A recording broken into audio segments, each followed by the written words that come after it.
mengalami perubahan bentuk maupun susunan partikelnya menjadi bentuk yang lain sehingga terjadi deformasi. Perubahan letak susunan ini mempengaruhi sifat-sifat yang berbeda dengan wujud yang semula. 1. Pengertian kimia. Kimia berasal dari Farsi dan bahasa Indo-Eropa atau kimia.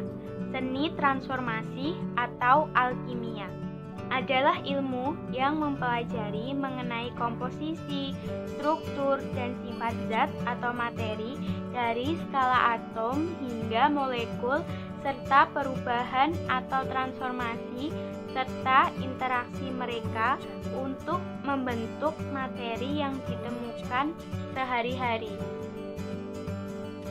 2. Ruang lingkup ilmu kimia. Ilmu kimia adalah ilmu yang mempelajari tentang A.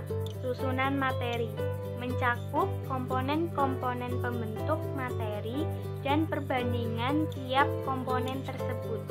B. Struktur materi, mencakup struktur partikel-partikel penyusun suatu materi atau menggambarkan bagaimana atom-atom penyusun materi tersebut saling berikatan. C. Sifat materi, mencakup sifat fisis atau wujud dan penampilan dan sifat kimia.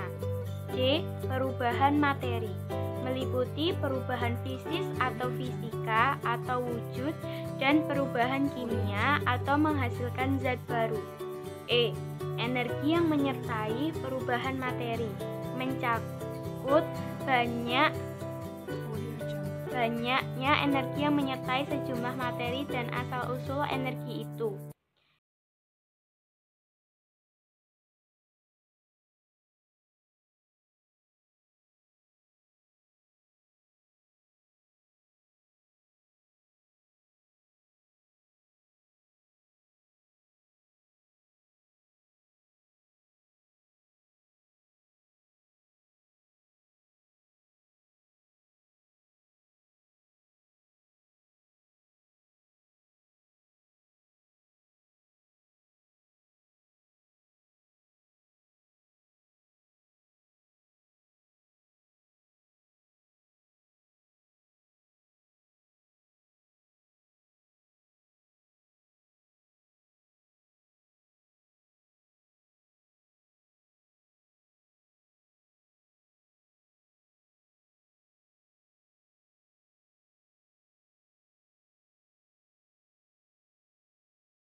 fisik memiliki banyak tumpang tindih dengan fisika molekular.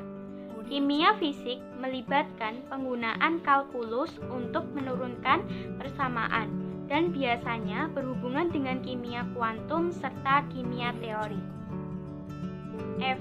Kimia teori adalah studi kimia melalui penjabaran teori dasar. Biasanya dalam matematika atau fisika, secara spesifik penerapan mekanika kuantum dalam kimia disebut kimia kuantum.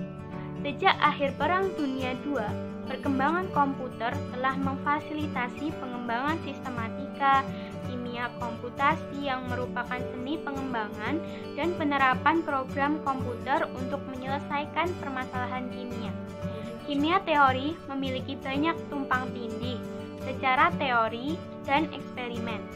Dengan fisika, benda kondensi, dan fisika molekular. Kimia nuklir mengkaji bagaimana partikel subatom bergabung dan membentuk inti. Transmutasi modern adalah bagian terbesar dari kimia nuklir, dan tabel nuklida merupakan hasil sekaligus perangkat untuk bidang ini. Bidang lain antara lain yang merupakan cabang ilmu kimia adalah astrokimia, biologi molekular, elektrokimia, farmakologi, fitokimia, fotokimia, genetika molekular, geokimia, ilmu bahan, kimia aliran, kimia atmosfer, kimia benda padat, kimia hijau, kimia inti, kimia medisinal, kimia komputasi, kimia lingkungan, kimia organologam, kimia permukaan, kimia polimer, kimia supramolecular, nanoteknologi, petrokimia, sejarah kimia, sonokimia, teknik kimia, serta termokimia. Sangat luas bukan? Cabang ilmu kimia yang dapat kita pelajari. Terima kasih, sekian dari saya, kurang lebihnya saya minta maaf. Wassalamualaikum warahmatullahi wabarakatuh.